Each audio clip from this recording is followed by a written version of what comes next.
మిథున దేవాని పూర్తిగా తను ఓన్ చేసేసుకుందనమాట. దేవా విషయంలో ఏదైనా తనే చేయాలని ఆశపడుతూ ఉంటుంది.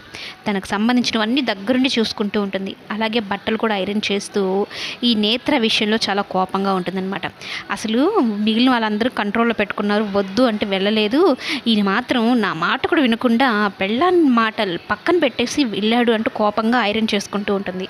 ఇంతలో దేవా వస్తాడు.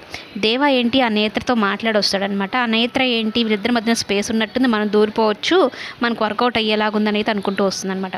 అయితే పెళ్ళం మాట వినకుండా నువ్వు ఎందుకు వెళ్ళావు, దాంతో ఎందుకు మాట్లాడవు, పెళ్ళం మాట వింటావా వినవా అంటూ మిథున దేవాని ఐరన్ బాక్స్ని అయితే కాల్ చేస్తాను అన్నట్టు చెప్తూ ఉంటే భయపడిపోతూ వెనక్కి వెళ్ళిపోవడం, మిథున వాళ్ళిద్దరు దగ్గర అయిపోతారనమాట. అంత దగ్గరగా మిథున దేవాలు ఉండడంతో వాళ్ళకి తెలియకుండానే ఫీలింగ్స్ అనేవి స్టార్ట్ అవుతాయి. మిథున ఏమో సిగ్గుపడుతూ దూరంగా వచ్చేస్తుంది. ఇక దేవ కూడా అలర్ట్ అయ్యి షర్ట్ తీసుకొని వేసుకుంటూ మిథునని చూస్తూ ఉంటాడు. మిథున కూడా సిగ్గుపడుతూ కొన చూపుతో దేవాని చూస్తూ ఉంటుంది. అప్పుడే దేవ ఇక్కడ నుంచి వెళ్ళిపోవాలి, ఇదేందో నన్ను మాయ చేసేలాగుందని అయితే అనుకుంటూ వెళ్ళిపోతూ ఉంటే మిథున దేవ చెయ్యి పట్టుకుని వెనక్కి లాగుతుంది. ఏయ్ ఏంటిది, ఏం చేస్తున్నావు తెలుస్తా అందంట. ఏం చేస్తుందో నీకు అర్థం కావడం లేదా, నీ చెయ్యి పట్టుకుని వెనక్కి లాగాను.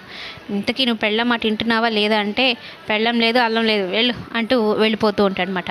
నువ్వెలా నా దారిలోకి రాకుండా ఉంటావో చూస్తాను, ఇంకొకసారి ఆ పక్కింటి ఆవిడ ఇంటికి కానీ వెళ్ళావంటే మాత్రం ఊరుకోరని అంటూ ఉంటే అవును నేను వెళ్తే నీకేంటి అంటూ మాట్లాడతాడు. నేను జలస్ ఫీల్ అవుతున్నాను అన్నట్టు చెప్తూ ఉంటే ఓ అవునా, అయితే కావాలని నీ కళ్ళ ముందే ఆమెతో క్లోజ్గా ఉంటాను, ఆమెతో మాట్లాడతాను, ఏం చేస్తావు చేసుకోపో అంటూ దేవ కోపం తెప్పించి మరీ వెళ్తాడనమాట.